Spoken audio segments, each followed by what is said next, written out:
The landing craft hit the beaches of North Africa at 1 a.m. on November 8, 1942. American soldiers, many of whom had never fired a weapon in combat, waded ashore through surf and darkness onto the beaches of Morocco and Algeria. Some French forces resisted, some did not. Across 3 simultaneous landing points spanning 1,500 miles of coastline, the largest American amphibious operation ever attempted was already going wrong in a dozen different ways. Boats grounded on sandbars, units landed miles from their objectives, radios failed, but the men kept moving. Operation Torch was the moment the United States Army entered the war in Europe and North Africa. And it was the moment the Army began to learn what war actually required. The strategic logic behind Operation Torch was born out of an argument between allies. American military planners, led by General George Marshall and the Army Chief of Operations, had pressed throughout 1942 for a cross-channel invasion of France, the direct route to Germany. Winston Churchill refused. The British had been fighting Nazi Germany since 1939. They had seen what an underprepared amphibious assault looked like at Gallipoli in the last war, at Dunkirk in this one, and at Dieppe in August 1942, where a Canadian-British raid had ended in disaster. Churchill insisted that before any Allied force landed in France, it needed combat experience, tested logistics, and a demonstrated ability to operate together. North Africa was the compromise. Seize the Vichy French territories in Morocco and Algeria. Link up with British forces fighting Owen Rommel's Afrika Korps in Libya and clear the Mediterranean coast for the eventual invasion of southern Europe. The political situation was uniquely complicated. The territories targeted by Torch were governed by Vichy France, the Nazi collaborating regime installed after France's armistice in 1940. The French forces defending Morocco and Algeria were not Germans. They were professional French soldiers with a chain of command, orders to resist invasion, and enough equipment to cause serious problems. Whether they would fight depended on back-channel negotiations that had been going on for months, negotiations that were still unresolved when the assault began.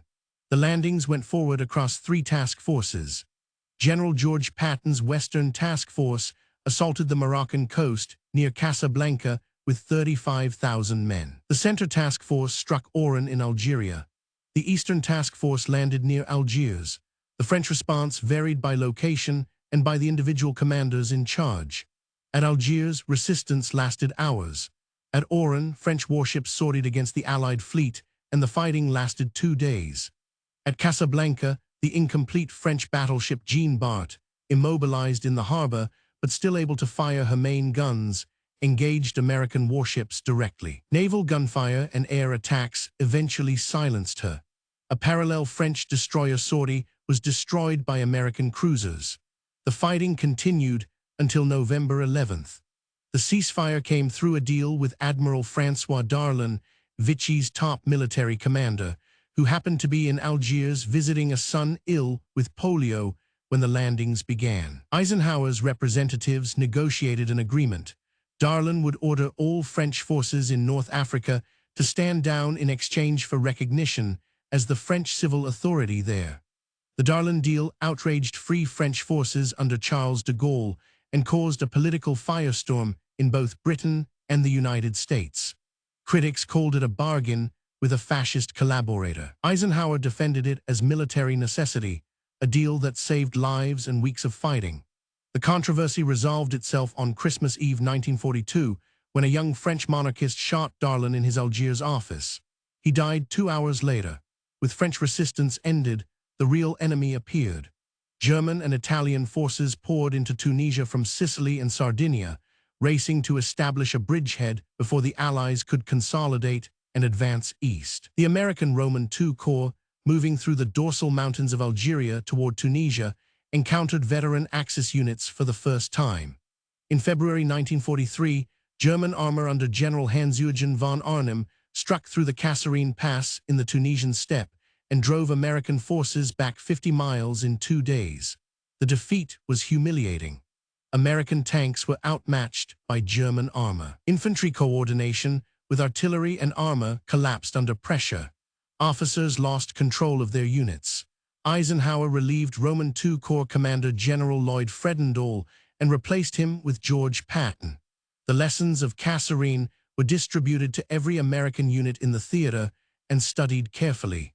The Tunisian campaign ended in May 1943. More than 250,000 Axis troops surrendered, a larger prisoner haul than Stalingrad. Rommel had already been evacuated to Germany for health reasons in March. The Axis position in North Africa was finished.